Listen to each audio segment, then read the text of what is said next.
کہتا ہے کون نہ لائے بلبل کو بے اثر، پردے میں گل کے لاکھ جگر چاک ہو گئے. کہتے ہیں بلبل ایک عجیب سی آواز نکالتی ہے، اس کی آواز پر انسائکلوپیڈیا میں 1000 اقوال ہے. یہ کیا کہہ رہی ہے؟ ہر شخص نے اپنے فکر سے تشریح کی ہے. تو غالب کہتا ہے کہ لوگ سمجھتے ہیں کہ یہ پھول کے فراق میں اور جدائی میں، اور سیر نہیں ہوتا ہے پھول سے. تو کہتے ہیں بلبل کے رونے سے کیا ہوتا ہے؟ تو غالب کہتے ہیں پھول کا حشر دیکھو، جب آپ اسے کھولیں گے نا ٹکڑے ٹکڑے نکلے گا. کہتا ہے کون نہ لئے بلبل کو بے اثر، پردے میں گل کے لاکھ جگر چاک ہو گئے. اسی طرح لاکھ جگر ان کفار و بےایمانوں کے چاک ہوں گے. آپ دعا ضرور کریں، دعا میں بخل نہ فرمائیں، اور باقاعدہ اس کے لیے اعمال کرے، قربانیاں کرے، اونٹ نہر کرائے، بکرے اور مینڈے، جس کی جو توفیق ہے. راتوں کو اٹھے، قرآن شریف پڑھے، مسکینوں کو کھانا کھلائے اپنے حساب سے. وہی دا کنڈ زویا سخ بویا کرنا.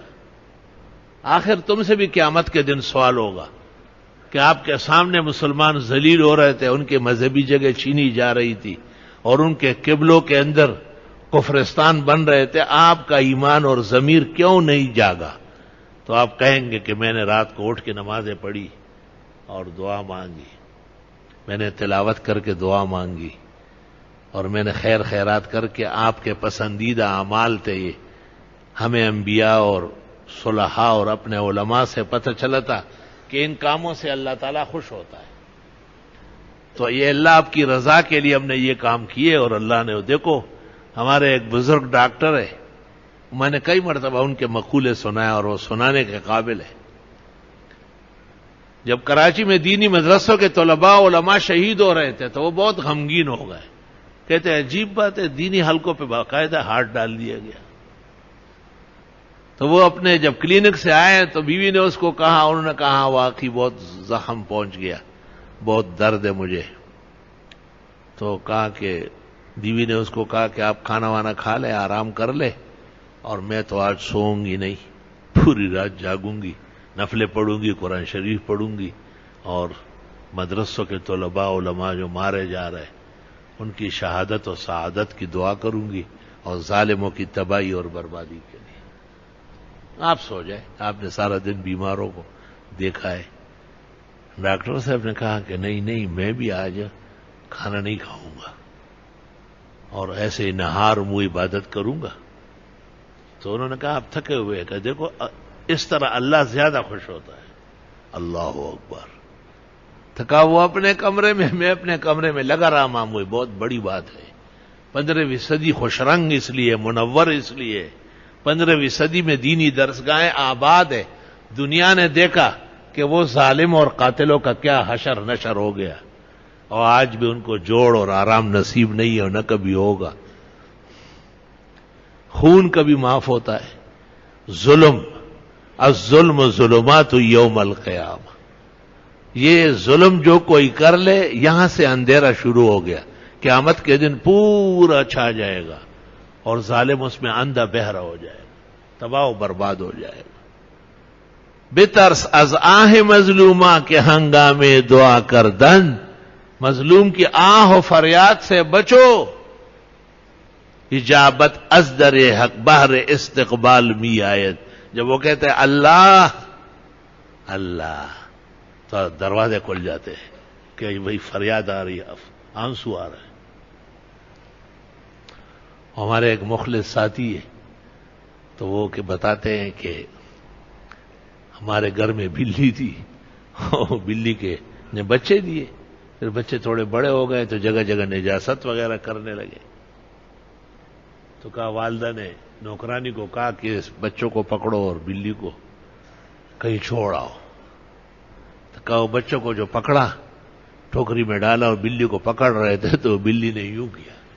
کہا میری والدہ نے کہا نہیں بس توبہ، بھائی چھوڑ دو اسے. اپنے ساتھ ایک اور نوکرانی لا، اس کی تنخواہ بھی ہم دیں گے، اس کی صفائی ستھرائی، لیکن بس ہم نہیں نکالیں گے، وہ اللہ سے فریاد کر رہی. خیال رکھنا چاہیے. میں نے یہاں لوگوں کو دیکھا ہے گیٹ پر گاڑی سے بلی آئے, یہاں اندر بلی خور رہتے ہیں کیا؟ ہے بے حیا و بے شرم آدمی مدرسے میں بلیاں چھوڑ رہا ہے, جیسے مدرسے میں کوئی کتا اور شراب ڈالے. بلی ہے تو جانور, مردار جانور ہے, آپ بکرے نہیں لا سکتے, مینڈے. ہر جمعے کی صبح کو اونٹ نہر ہوتا ہے, اس کے لیے کوئی مشرق و مغرب سے خزانے آتے ہیں.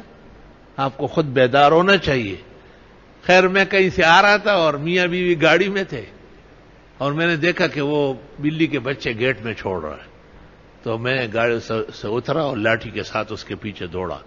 اس کی بیوی غریب رونے لگی کہ یہ بیمار بھی ہے. میں نے کہا یہ کیسے بیمار ہے جو بچے بلی کے یہاں چھوڑ رہا ہے, یہ قصاب خانہ ہے کیا؟ تو کہنے لگی کہ اب کیا ہوگا؟ میں نے کہا مینڈے لانے پڑیں گے, بکرے. کہا اتنے سارے میں کیا مطلب؟ کہا ہم نے تو سینکڑوں بلی کے بچے یہاں چھوڑے. میں نے کہا طالب علم کو مبارکباد دی. میں نے کہا عیش ہو گیا تمہارا, ہر وقت بکرے کے گوشت کھاؤ. واقعی انہوں نے پورے کیے, اللہ ان کا اور ہمارا گناہ معاف کرے. ایک دن مجھے خبر دی کہ حضرت 200 بکرے مینڈے ہو گئے یار, اور ہم نے تو کم ہی چھوڑے ہوں گے, لیکن اب سمجھتے ہیں کہ اللہ راضی رہے. بھئی یہ مسلمان جو غلطیاں کرتے ہیں ان کو معلوم نہیں, ماحول نہیں, صحبت نہیں ہے. ہم اس لیے ممبر پر بڑے نازک مسائل چھیڑتے ہیں تاکہ ہمارے بھائیوں کو بیداری ہو جائے, آگاہی ہو جائے.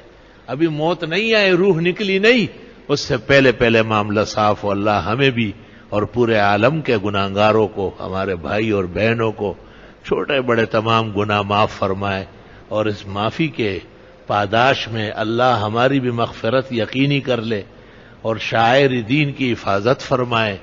اور القدس اور جمعہ اور اس قسم کے جتنے شاعر ظالموں کے ہاتھ سے متاثر ہو رہے ہیں, اللہ ان سب کا حافظ, ناصر, معین و مددگار رہے. وآخر دعوانا الحمد.